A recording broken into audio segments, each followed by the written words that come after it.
그 만취 상태였던 한 남성이 자신의 여자친구를 무차별 폭행하는 CCTV 영상, 텔레비전이나 온라인상에서 여러분 보셨을 겁니다. 사실 이게 너무 끔찍해가지고 보기도 좀 뭐했는데요. 주변에 있던 시민들이 말리니까 트럭까지 몰고 여자친구한테 돌진까지 했습니다. 그간 이 데이트 폭력의 심각성을 많이 알려줬지만 해마다 그 피해가 점점 늘고 있다고 하는데요.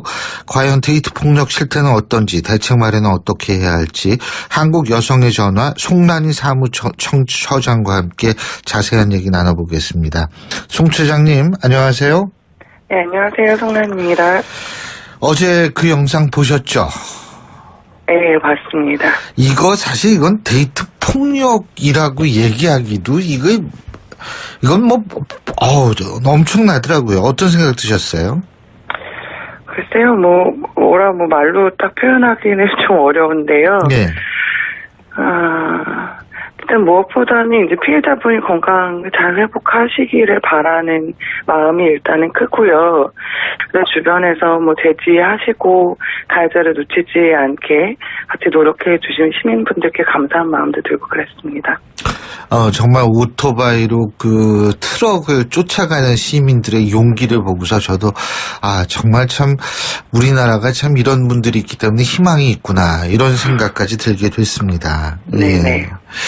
근데 이런 식의 폭력이 겉으로 드러나지 않아서 그렇지 많이 늘고 있습니까? 글쎄 이게 사실 정부 공식 통계가 없는 상황이거든요. 예. 그래서 정확하게 말씀드리기는 좀 어려운데 많이 보도에서 보셨겠지만 경찰청 통계 같은 경우는 2014년부터 15년, 16년 지나면서 6천 몇 건, 7천 몇 건, 8천 몇 건으로 이렇게 입건되는 건수가 많아지고 있는 것을 좀 확인할 수 있습니다.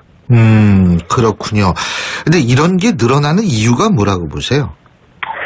확정하기는 좀 어려운데 기본적으로 저희가 현장에서 봤을 때는 데이트 폭력이 갑자기 확 늘어났다 이렇게 느껴지지는 않는데요. 네.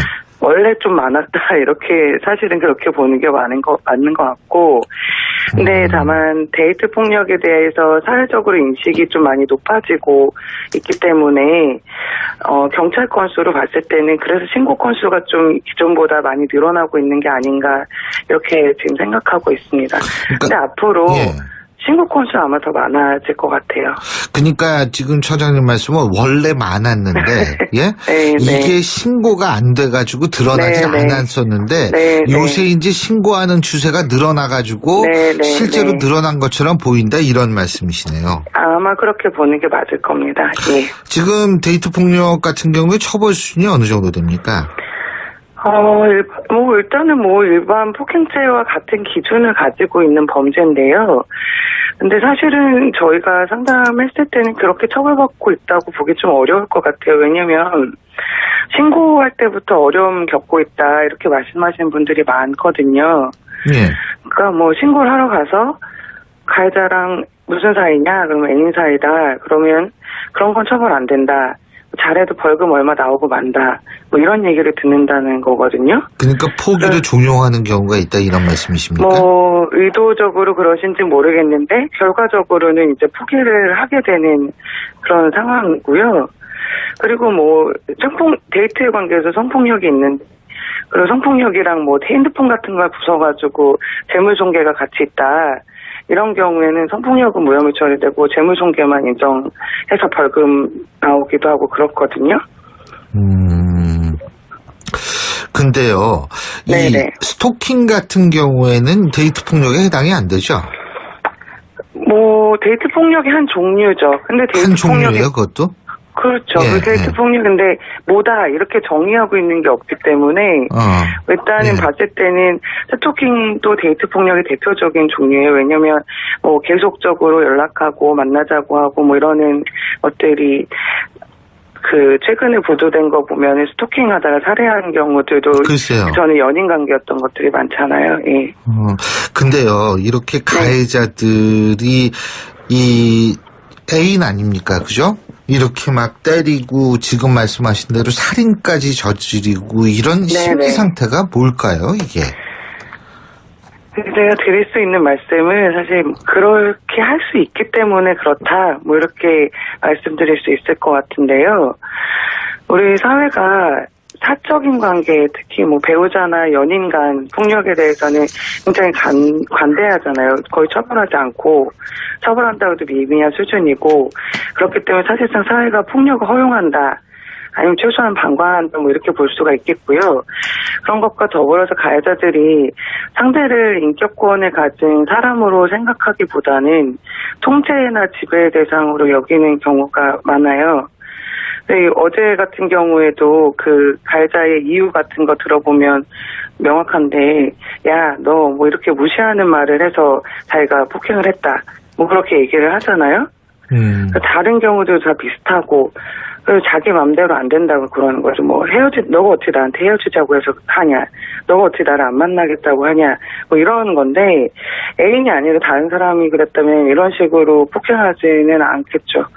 명백히 자기 통제하에 있어야 될 사람이 자기 말을 안 듣는다, 그렇게 생각할 수 있기 때문에 그런 거를 이제 통제의 수단으로서도 폭력을 사용하는 거라고 보면 될 것 같아요. 그런데요, 네. 불륜인 관계에서 데이트 폭력이 더 많이 나타나는 것 같은데, 확률적으로 그렇습니까? 글쎄요, 아무래도 뭐 관계를 더 뭐 공개하기 어려우니까 그 안에 생기는 둘만의 어떤 말할 수 없는 것들이 더 많이 생길 것 같은데요. 불륜이라고 해서 더 많이 생긴다기보다는 불륜 관계 있기 때문에 이것들을 얘기하기 훨씬 더 어렵다, 폭력을. 왜냐면 불륜 관계 때문에 그렇게는 상담할 때 느껴지고 있어요. 예. 지금 한국 여성의 전화에서도 이 데이트 폭력 때문에 상담하는 경우가 많죠. 예, 많이 있습니다. 몇 % 정도 됩니까? 저희 작년 통계로는 저희가 사실은 상담이 뭐 가정폭력, 성폭력 이렇게 상담하는 걸로 공식적으로 알려져 있는데요. 그 와중에서도 데이트 폭력이 퍼센티지를 보면 25%에서 30% 정도 될 정도로 저희한테는 굉장히 많습니다. 그 중에서 네. 뭐 좀 기억에 남는 사례 같은 거 있으세요? 조금씩 얘기하면 거의 다 기억이 난다고 말씀드릴 수 있을 것 같은데요. 네. 어제 같은 경우는 이제 영상으로 시민분들이 그 폭행하는 모습을 직접 보셨기 때문에 아마 굉장히 놀라신 분들도 많을 거고 한데요. 이렇게 신체적인 폭력이 있는 경우도 많지만 그게 한 50%가 넘고요. 전체 폭력 중에. 나머지는 성적인 폭력, 뭐 경제적인 거, 정서적인 거 다 포함되거든요. 그리고 이런 것들이 다 복합적으로 나타나기도 하고, 그래서 뭐 특히 기억에 남는다면 뭐 그 대학생 커플이었는데 뭐 이렇게 굉장히 신체적으로 많이 폭행하고 성폭력도 같이 하고 뭐 이랬던 케이스를 경찰에 신고하러 갔을 때 이 여성이 이거를 방어한다고 이 남성을 팔을 잡다가 뭐 핥혔는지 이랬는데, 신고하러 갔더니 이거는 쌍방이다 이렇게 얘기해서 돌아왔다고 얘기했던 게 기억에 남습니다. 쌍방 폭행이다. 네. 네? 저기 처장님, 네.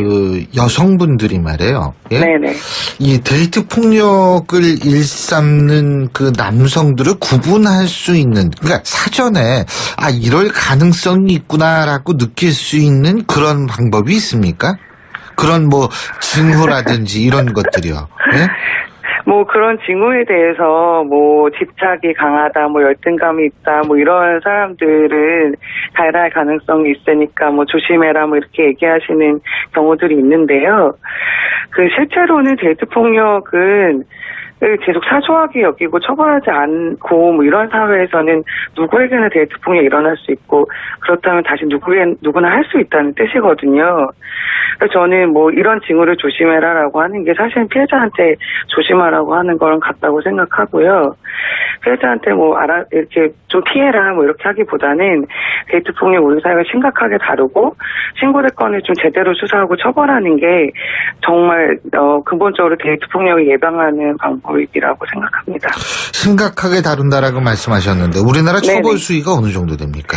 처벌하면 케이스마다 너무 다르고요. 네. 그리고 데이트 폭력 같은 경우 너무 다르고, 사실 봤을 때 그래도 처벌이 된다 이러면 뭐 집행유예 몇 개월 나오거나 아니면 벌금 얼마 나오거나 뭐 이런 정도예요. 봤을 때. 근데 뭐 어제 같은 경우는 좀 많이 나올 것 같기는 하거든요. 사회적으로 관심도 많고 이렇기 때문에. 예. 이게 외국 같은 경우에는 어떻게 이런 데이트 폭력 같은 거를 처리합니까? 외국 같은 경우, 우리나라는 이제 가정폭력 방지법이 있잖아요. 이제 속칭해가지고. 거기에 가족 구성원으로 한정하고 있는데, 여기에 이제 친밀한 관계에 있는 파트너까지 다 포함해가지고, 법적으로 규제하는 나라들이 좀 있고요. 특히 이제 가해자 처벌과 관련해서는 미국 같은 경우에는, 의무체포제도라는 게 있으니까 출동하면은 정리하는 방법으로 일단은 경찰서로 분리하는 거죠. 뭐 이런 것들을 도입해서 신고한 다음에 즉시 가해자랑 피해자를 이렇게 분리하는 경우들도 있고요. 또 많이 아시겠지만 뭐 영국은 클레어법이라 그래서 전과공개제도 뭐 시행하고 있기도 하고 그렇습니다. 전과공개제도라는 거는 예를 들면 어떤 거예요, 그게? 뭐 어떤 여성이 남성을 사귈 때 이 남자 전과 있습니까? 물어보면 가르쳐 준 거예요? 그러니까 그런 거를 청구할 수 있다라는 제도인데요. 네. 근데 사실 이제 저희가 봤을 때는 이거 뭐 국내에 도입하자 뭐 이렇게 얘기도 많이 있었는데 뭐 아까 말씀드렸듯이 신고를 거의 사실 안 하고 있고 못 하고 있는 상황이기 때문에 전과조회라는 게 그렇게 의미가 있지는 않을 것 같아요, 한국에서는. 이 예방법이 있습니까? 예방법이요? 예. 예방법은 사실 뭐 없다고 말씀드리는 게 맞을 것 같고요. 이런 사건이 일어났을 때 차라리 어떻게 대처할 것인가를 훈련하는 것이 좀 더 현실적인 예방법일 것 같아요. 어떻게 대처해야 됩니까? 데이트 폭력이 처음부터 어제 사건처럼 그렇게 막 무차별하게 폭력하는 거는 아니거든요. 그러니까 처음에는 뭐 소리를 질렀다, 그 다음에 뭐 땀을 때린다거나, 이렇게 그 다음에 다른 데를 때린다거나, 뭐 무기를 사용한다거나 이런 식으로 달라지기 때문에 정도가 점점 심해지는군요. 예, 그렇죠. 그래서 처음에 폭력이 있었을 때 굉장히 단호하게 처리를 하는 것이 사실은 뭐 대처법이라면 대처법이 될 수 있을 것 같고요. 그때 뭐 신고를 할 수도 있겠지만 신고하기가 사실 어려울 수가 있거든요. 사귀던 관계이기 때문에. 예. 그러면 이제 상담기관 같은 데 상담을 해서 어떻게 하는 게 좋을지 뭐 의논을 하시고 이렇게 하는 게 필요할 것 같아요. 예, 잘 알겠습니다. 오늘 말씀 잘 들었습니다. 고맙습니다. 네. 지나면서 뭐 6천 몇 건, 7천 몇 건, 8천 몇 건으로 이렇게 입건되는 건수가 많아지고 있는 것을 좀 확인할 수 있습니다. 그렇군요. 근데 이런 게 늘어나는 이유가 뭐라고 보세요? 확정하기는 좀 어려운데 기본적으로 저희가 현장에서 봤을 때는 대투봉이 갑자기 확 늘어났다 이렇게 느껴지지는 않는데요. 네. 원래 좀 많았다 이렇게 사실은 그렇게 보는 게 맞는 것 같고 근데 다만 데이트 폭력에 대해서 사회적으로 인식이 좀 많이 높아지고 있기 때문에 경찰 건수로 봤을 때는 그래서 신고 건수가 좀 기존보다 많이 최장님 안녕하세요. 네, 안녕하세요. 성란입니다. 어제 그 영상 보셨죠? 네, 봤습니다. 이건 데이트 폭력이라고 얘기하기도 이건 엄청나더라고요. 어떤 생각 드셨어요? 글쎄요, 말로 딱 표현하기는 좀 어려운데요. 네. 일단 무엇보다는 이제 피해자분이 건강 잘 회복하시기를 바라는 마음이 일단은 크고요. 주변에서 제지하시고 가해자를 놓치지 않게 같이 노력해 주신 시민분들께 감사한 마음도 들고. 그 만취 상태였던 한 남성이 자신의 여자친구를 무차별 폭행하는 CCTV 영상, 텔레비전이나 온라인상에서 여러분 보셨을 겁니다. 사실 이게 너무 끔찍해가지고 보기도 좀 뭐했는데요. 주변에 있던 시민들이 말리니까 트럭까지 몰고 여자친구한테 돌진까지 했습니다. 그간 이 데이트 폭력의 심각성은 많이 알려졌지만 해마다 그 피해가 점점 늘고 있다고 하는데요. 과연 데이트 폭력 실태는 어떤지, 대책 마련은 어떻게 해야 할지 한국 여성의 전화 송란희 사무처장과 함께 자세한 얘기 나눠보겠습니다. 늘어나고 있는 게 아닌가 이렇게 지금 생각하고 있습니다. 근데 앞으로 신고 건수 아마 더 많아질 것 같아요.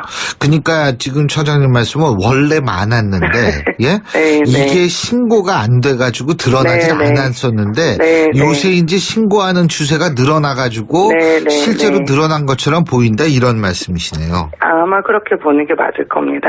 예. 지금 데이트 폭력 같은 경우에 처벌 수준이 어느 정도 됩니까? 일단은 일반 폭행죄와 같은 기준을 가지고 있는 범죄인데요.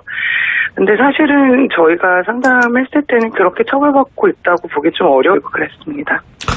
정말 오토바이로 그 트럭을 쫓아가는 시민들의 용기를 보고서 저도 정말 참 우리나라가 참 이런 분들이 있기 때문에 희망이 있구나 이런 생각까지 들게 됐습니다. 네네. 예. 근데 이런 식의 폭력이 겉으로 드러나지 않아서 그렇지 많이 늘고 있습니까? 글쎄 이게 사실 정부 공식 통계가 없는 상황이거든요. 예. 그래서 정확하게 말씀드리기는 좀 어려운데 많이 보도에서 보셨겠지만 경찰청 통계 같은 경우는 2014년부터 15년, 16년